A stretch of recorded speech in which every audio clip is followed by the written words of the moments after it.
Buongiorno a tutti e benvenuti a questo primo episodio della serie Blender, se li capisci li eviti. È una serie che avevo in mente già da un po', ma ancora non avevo iniziato. Vi invito a guardare il video che vedete nella scheda in alto a destra o in descrizione per sapere un po' meglio quali sono gli obiettivi di questa serie e soprattutto le modalità con cui potete partecipare attivamente alla serie. È stato grazie a una domanda che mi è arrivata via Facebook da un giocatore che non conoscevo ma che segue il canale, Carlo Martinez, che mi chiedeva appunto un commento su una posizione. Posizione era interessante e non mi è sembrato vero. Ho approfittato immediatamente per chiedergli di esporre in un audio le sue considerazioni. Vediamo appunto la posizione su cui ancora non dico niente, dico soltanto che è una posizione money game, quindi il punteggio non è influente. Potete fermare qua il video se volete esaminarla più attentamente prima di sentire i commenti e partiamo con l'audio, appunto con le osservazioni e le domande di Carlo. Buonasera dottor Sanna, allora questa è la posizione che le dicevo, io sono i bianchi ma muove il nero e io se fossi nei panni della mia avversaria sarei indeciso su tre mosse. Spostare la 16 alla 14 e la 13 alla 11, oppure la 13 alla 9, oppure la 13 alla 11 e coprire la 4. La mia avversaria invece ha spostato la 16 alla 14 e ha coperto la quarta.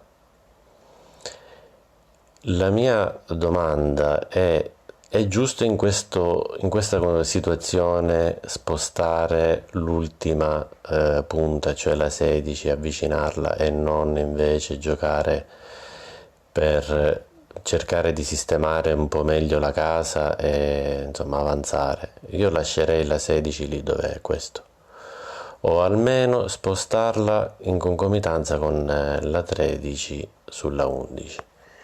Cosa ne pensa? Grazie tante. Allora, parto con una considerazione generale che può essere utile anche per chi invierà i prossimi contributi. Carlo si è limitato, diciamo così, a proporre delle mosse, a dire che mossa ha giocato la sua avversaria, ma non ha spiegato le motivazioni alla base di queste mosse, che poi è l'aspetto più importante. Se diciamo semplicemente ma ok, io avrei fatto questa, avrei fatto quest'altra, e io mi limitassi a rispondere ma la mossa giusta è questa, magari avvalendomi dell'analisi di XG, penso che chi ha posto la domanda imparerebbe ben poco. Quindi questa secondo me è un'ottima occasione invece per illustrare come, purtroppo dire come si deve ragionare in partita, diciamo almeno come avrei ragionato io in partita, nella speranza che questo possa essere utile per molti. Allora, la prima considerazione da fare è che tipo di struttura abbiamo. Qui ci troviamo in un mutual holding game, cioè entrambi i giocatori hanno una casa arretrata, anche se quella del bianco è appunto più arretrata, è un'ancora nel vero senso della parola. Quella del nero sulla casa 16 non si può considerare un'ancora difensiva, ma comunque io valuterei questa posizione come mutual holding game e non come holding game semplice. Ok, posto questo è il primo punto. Un altro punto importantissimo, soprattutto negli holding game, ma in generale, è valutare qual è la situazione della corsa, cioè chi è in vantaggio in corsa. Questo è un elemento importantissimo che condiziona tutto il nostro piano di gioco. Possiamo vedere che il nero prima della mossa è in ritardo di 5 pip e dopo la mossa quindi sarà in vantaggio in corsa di 3 pip. Quindi concludendo, la corsa è pari.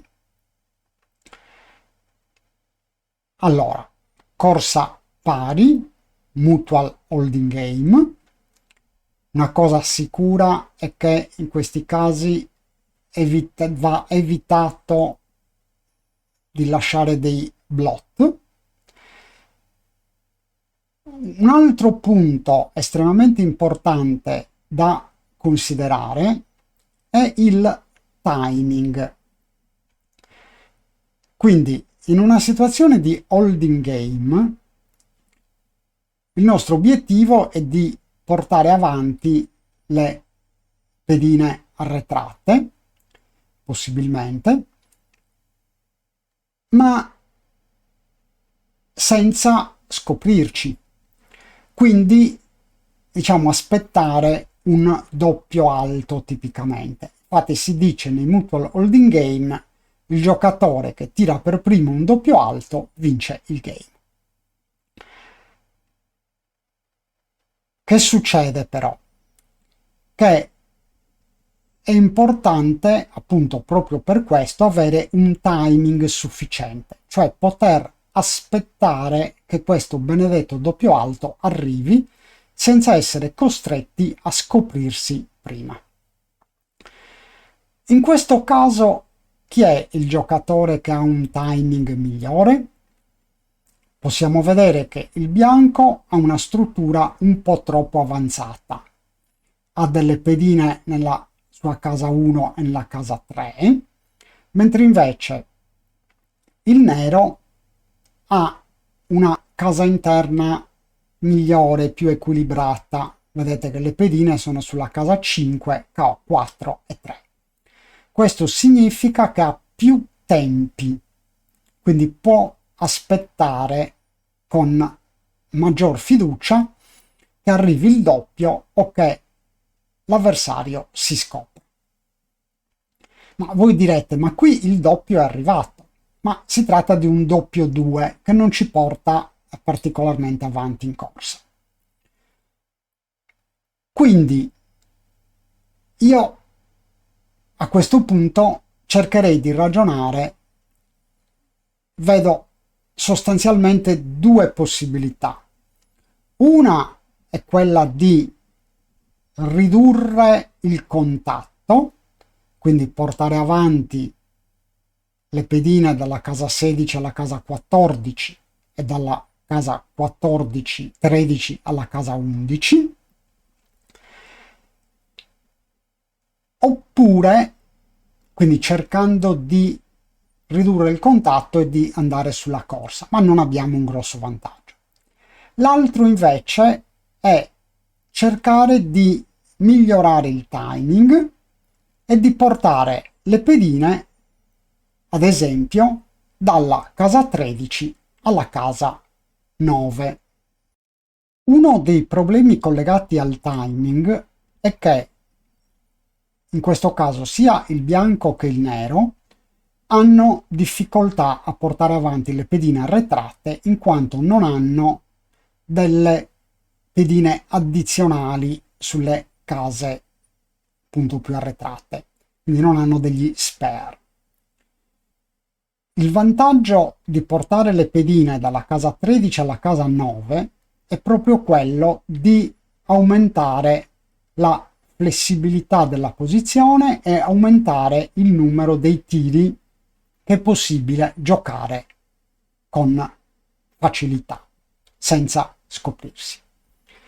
Possiamo vedere l'analisi di XG e vediamo che appunto la mossa scelta, la mossa preferita da XG è proprio portare le pedine sulla casa 9.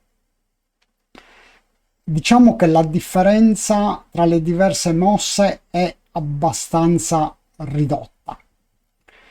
Quindi in questo caso il titolo della serie Blunder non è particolarmente appropriato, ma a mio avviso è importantissimo capire, anche se in questa situazione appunto abbiamo differenze ridottissime, capire quali sono le logiche che stanno dietro le nostre scelte, perché una situazione del genere si riproporrà tantissime volte.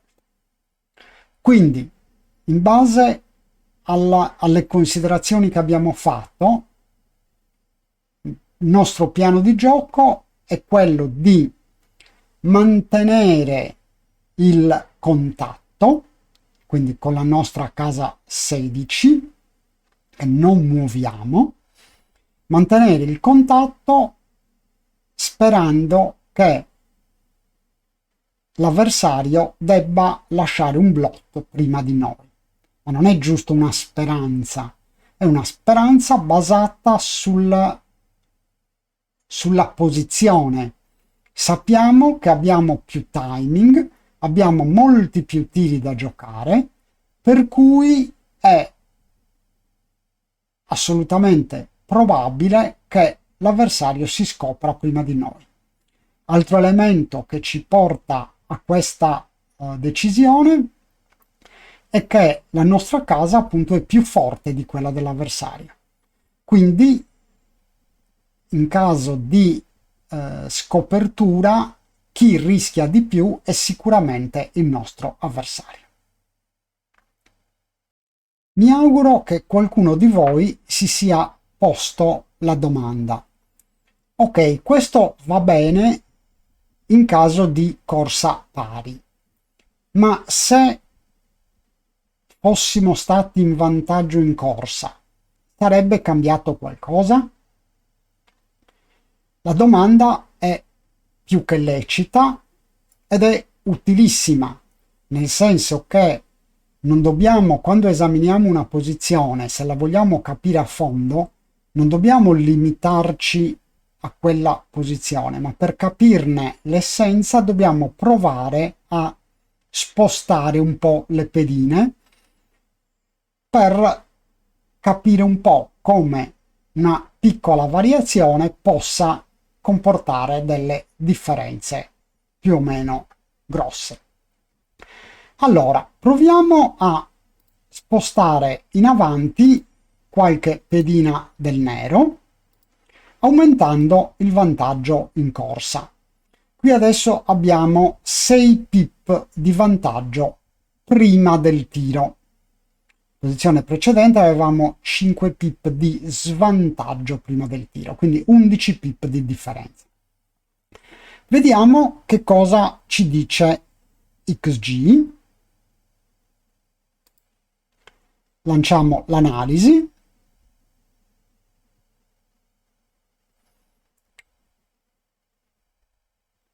Secondo la logica che abbiamo esposto prima, dovrebbe essere più naturale venire avanti, quindi andare verso la corsa, cioè ridurre il contatto. E infatti vedete che la mossa migliore è portare avanti l'ancora più arretrata, quindi la casa più arretrata. E vedete che qui le differenze sono più sensibili. La mossa 13-9, che era la mossa migliore prima, in questo caso è un errore, è quasi un blunder, perché siamo in vantaggio in corsa e quando siamo avanti in corsa corriamo. Benissimo, spero di aver risposto in maniera esauriente ai dubbi di Carlo e di aver contribuito ad aiutare anche tutti gli altri a affrontare una posizione in una maniera un po' più diciamo razionale. Siamo arrivati alla fine, vi invito a esporre le vostre considerazioni, i vostri dubbi, le vostre domande inserendo un commento nel video e rinnovo l'invito a guardare il video che spiega come partecipare a questa serie e concludo ringraziandovi tutti per l'attenzione e invitandovi al prossimo episodio.